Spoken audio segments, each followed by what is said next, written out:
अब जो क्वेश्चन बनता है वो बनता है टेट्राहेड्रल वॉइड और ऑक्टाहेड्रल वॉइड से रिलेटेड। तो कुछ बात आपको ध्यान रखना पड़ेगा जो हम बताने जा रहे हैं टेट्राहेड्रल और ऑक्टाहेड्रल वॉइड से रिलेटेड। तो सबसे पहले टेट्राहेड्रल वॉइड और ऑक्टाहेड्रल वॉइड हम लोग कैसे फाइंड करेंगे, तो ध्यान रखेंगे tetrahedral void and octahedral void are exist in CCP and HCP। CCP को ही बोलते हैं FCC। तो ये हम लोग क्लोज पैक्ड स्ट्रक्चर जब पढ़ेंगे तो उसमें हम लोग सीखेंगे CCP और HCP क्या होता है, लेकिन FCC को ही बोलते हैं CCP। FCC हम लोग जानते हैं। FCC को हम लोग क्या बोलते हैं, face centre cubic unit cell. CCP का फुल फॉर्म होता है क्यूबिकल क्लोज्ड पैकिंग, और HCP का मतलब क्या होता है, इसका मतलब होता है हेक्सागोनल क्लोज पैकिंग। तो इसके बारे में आप ज़्यादा मत सोचिए, जब इसको हम पढ़ाएंगे क्लोज पैक्ड स्ट्रक्चर जब बताएंगे तो उसमें आपको समझ में आ जाएगा CCP क्या होता है और HCP क्या होता है। बस आपको यहाँ पे ध्यान रखना है CCP और HCP। CCP को ही बोलते हैं FCC। अब CCP और HCP स्ट्रक्चर में ये जो क्लोज पैकिंग है उसमें दो तरह का वॉइड का फॉर्मेशन होता है, दो तरह का वॉइड एग्जिस्ट करेगा। एक होता है टेट्राहेड्रल वॉइड और एक होता है ऑक्टाहेड्रल वॉइड। तो मान लीजिए हम मान लेते हैं N या Z, इसको हम लोग क्या बोलेंगे, स्फीयर। N बराबर हम लोग क्या मान लेते हैं, स्फीयर। और स्फीयर का मतलब हम लोग क्या जानते हैं, एटम्स। N बोलिए तब, या इसी को हम लोग बोल सकते हैं Z। Z मतलब क्या होता है, number of atoms per unit cell. तो एक यूनिट सेल में कितना एटम्स है उसको हम लोग रिप्रेजेंट करेंगे Z से, या उसी को अब हम लोग लिख सकते हैं N से। N मतलब नंबर ऑफ स्फीयर्स। ये भी क्या होगा, पर यूनिट सेल। ध्यान रखेंगे पर यूनिट सेल, एक सेल में कितना है। तो N से रिप्रेजेंट कीजिए या Z से, दोनों का मतलब सेम रहेगा।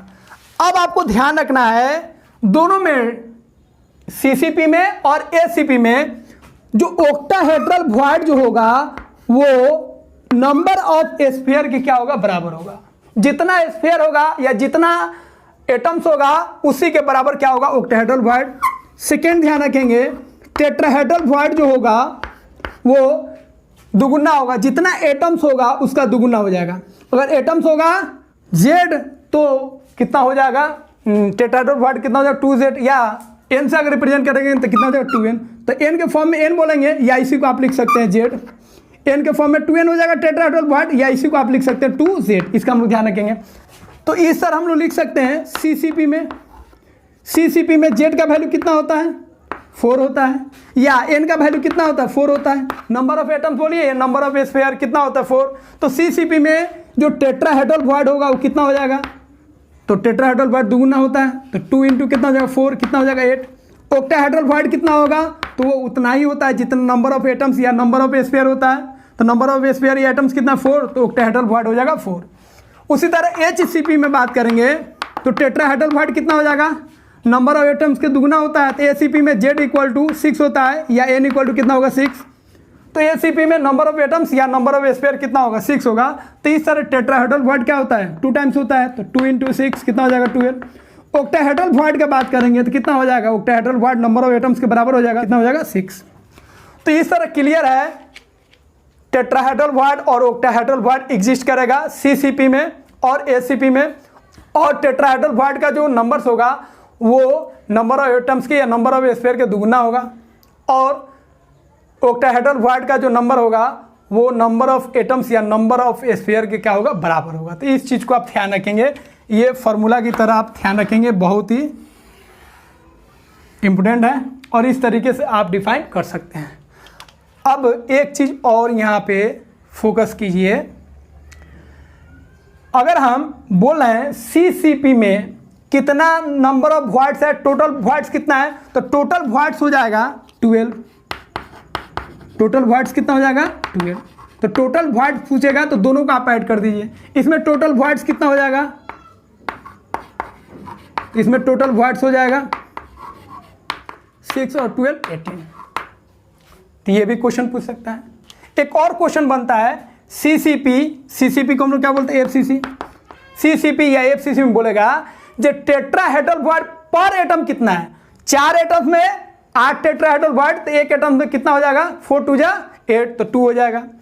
उसी तरह इसमें बोल सकता है ऑक्टाहेड्रल बॉन्ड पर एटम्स कितना होगा, तो सीसीपी में पर एटम्स अगर बात करेंगे ऑक्टाहेड्रल बॉन्ड, तो 4 एटम्स में 4 ऑक्टाहेड्रल बॉन्ड है, तो एक एटम्स में कितना ऑक्टाहेड्रल बॉन्ड हो जाएगा, एक। उसी तरह इसमें भी सेम टू सेम आंसर आएगा। नंबर एटम 6 है तो टेट्राहेड्रल बॉन्ड कितना है 12, तो एक एटम्स में कितना टेट्राहेड्रल बॉन्ड आ जाएगा एसीपी में 2, और ऑक्टाहेड्रल बॉन्ड कितना हो जाएगा, 6 में 6 है तो 1 में कितना जो 1। तो एचसीपी और सीसीपी के लिए अगर टेट्राहेड्रल बॉन्ड या ऑक्टाहेड्रल बॉन्ड पर एटम्स बात करेंगे तो सेम रहेगा, पर एटम बात करेंगे तो सेम। टेट्राहेड्रल बॉन्ड पर एटम्स इन सीसीपी 2 हो जाएगा, इसमें भी 2 हो जाएगा। ऑक्टाहेड्रल बॉन्ड पर एटम्स इन सीसीपी बात करेंगे तो कितना हो जाएगा, 1 हो जाएगा, इसमें भी 1 हो जाएगा, तो इसका ध्यान रखेंगे। चलिए इसको कॉपी कीजिए। अब आपको हम सिखाने जा रहे हैं, बताने जा रहे हैं टेट्राहेड्रल बॉन्ड और ऑक्टाहेड्रल बॉन्ड कहाँ एग्जिस्ट करता है। नंबर निकालना जान गए, अब कहाँ एग्जिस्ट करता है उसको जान लीजिए, तो ये टॉपिक बहुत ही अच्छा से आप समझ जाएंगे।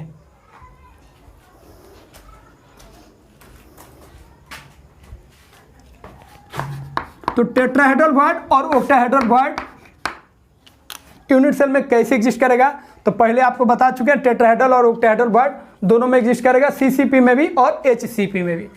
तो टेट्राहेड्रल बॉन्ड कहाँ पे होगा, तो टेट्राहेड्रल बॉन्ड जो होगा इन एफसीसी, अगर एफसीसी में बात करेंगे तो in FCC each diagonal have 2 tetrahedral bond. FCC में अगर हम बात करेंगे तो एक डायगोनल पे एफसीसी या इसी को बोलेंगे सीसीपी, एक डायगोनल पे 2 टेट्राहेड्रल बॉन्ड एग्जिस्ट करेगा, मतलब टोटल डायगोनल कितना हो जाएगा 4, तो 4 2 जा कितना हो जाएगा 8, तो टोटल टेट्राहेड्रल बॉन्ड कितना हो जाएगा, वो हो जाएगा 4 डायगोनल है, 4 आई इंटू एक डायगोनल पे कितना एग्जिस्ट करेगा 2, तो कितना हो जाएगा, ये 4 हो गया आपका डायगोनल, 4 डायगोनल है, और एक डायगोनल पे कितना एग्जिस्ट करेगा 2, तो 4 2 जा कितना हो जाएगा 8, ध्यान रखेंगे। तो एक डायगोनल पे 2 टेट्राहेड्रल बॉन्ड एग्जिस्ट करेगा, इसका हम लोग ध्यान रखेंगे। 4 डायगोनल है तो 4 2 जा 8 टेट्राहेड्रल बॉन्ड एग्जिस्ट करेगा, और सभी किस पे होगा, सभी होगा डायगोनल पे। कौन डायगोनल, बॉडी डायगोनल।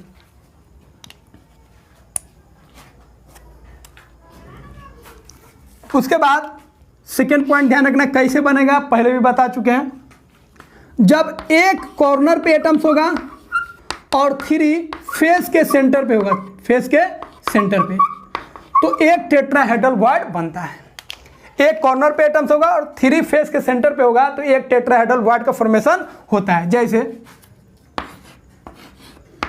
ये एफसीसी हो गया,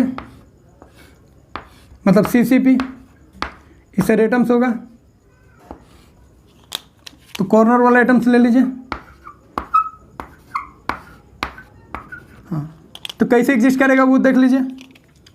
तो ये एक एटम हो गया कॉर्नर वाला, 3 फेस का सेंटर, एक कॉर्नर और 3 फेस का सेंटर, एक ये वाला हो जाएगा 2, और ये वाला फेस का सेंटर 3, 1 2 3 4, एक हो गया कॉर्नर, ये हो गया आपका कॉर्नर, और ये हो गया आपका 3 फेस का सेंटर।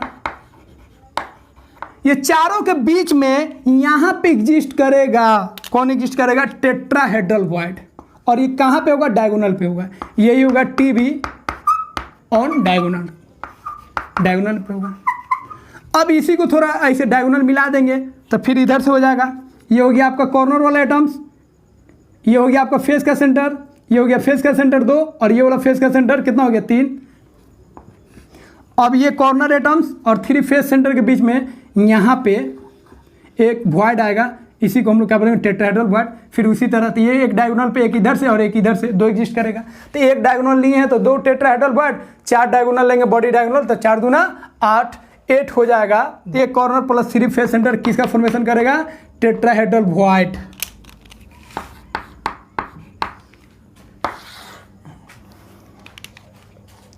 अब देख लीजिए ऑक्टाहेड्रल बॉन्ड। तो ऑक्टाहेड्रल बॉन्ड कैसे एग्जिस्ट करेगा, तो ऑक्टाहेड्रल बॉन्ड एग्जिस्ट करेगा अगर एफसीसी में बात करेंगे, इन एफसीसी एफसीसी में ऑक्टाहेड्रल वॉइड एग्जिस्ट करेगा, एक एग्जिस्ट करेगा बॉडी सेंटर पे, one octahedral void at body centre, और 1/4 ऑक्टाहेड्रल वॉइड एग्जिस्ट करेगा एज सेंटर पे, एज सेंटर पे एग्जिस्ट करेगा 1/4 octahedral void exist at edge centre, ध्यान रखेंगे। तो एक हो गया ऑक्टाहेड्रल वॉइड बॉडी के सेंटर पे, तो एक का एक आ जाएगा, और 1/4 एक एज सेंटर पे कितना एग्जिस्ट कर रहा है 1/4, तो कितना एज सेंटर होता है 12, तो एक एज सेंटर पे ऑक्टाहेड्रल वॉइड कितना प्रेजेंट है 1/4। तो एफसीसी में बॉडी सेंटर पे एक ऑक्टाहेड्रल वॉइड प्रेजेंट होता है, लेकिन अगर हम बात करेंगे एज के सेंटर पे, एक ऑक्टाहेड्रल वॉइड का 4th पार्ट एग्जिस्ट करता है, मतलब 1/4 एग्जिस्ट करेगा। तो कितना एज होता है 12 एज होता है, तो एक एज पे 1/4 है, तो 12 एज पे ऑक्टाहेड्रल वॉइड कितना होगा 1/4 से मल्टीप्लाई कर देंगे तो कितना हो जाएगा 3। तो जो टोटल ऑक्टाहेड्रल वॉइड होता है वो कितना हो जाएगा, एक हो जाएगा बॉडी सेंटर पे और एक हो जाएगा आपका 1/4 हो जाएगा एज सेंटर पे, और एज सेंटर कितना होता है 12, तो ये कितना हो जाएगा 3, तो 1 और 3 कितना हो गया 4। तो पोजीशन को ध्यान रखना है, बहुत काम का है और इसमें से भी क्वेश्चन बनता है, पूछा जाएगा। तो बहुत ही बेहतरीन तरीके से आपको हम समझा दिए एफसीसी में ऑक्टाहेड्रल वॉइड कहाँ एग्जिस्ट करेगा और टेट्राहेड्रल वॉइड कहाँ एग्जिस्ट करेगा। उसके बाद टेट्राहेड्रल वॉइड का नंबर क्या होगा, ऑक्टाहेड्रल वॉइड का नंबर क्या होगा एफसीसी में और एचसीपी में, तो इसका हम लोग ध्यान रखेंगे। अब इसको कॉपी कीजिए। तो डियर स्टूडेंट्स, अगर आपको ये लेक्चर अच्छा लगा हो तो प्लीज़ आप इसे लाइक कीजिए, सब्सक्राइब कीजिए और अपने फ्रेंड में शेयर कीजिए, ताकि और भी स्टूडेंट्स हम लोग के साथ जुड़ सके और उनका भी फाउंडेशन आपकी तरह मजबूत हो सके और वो भी हमारे लेक्चर को एंजॉय कर सके। तो बेस्ट ऑफ लक, फिर मिलेंगे।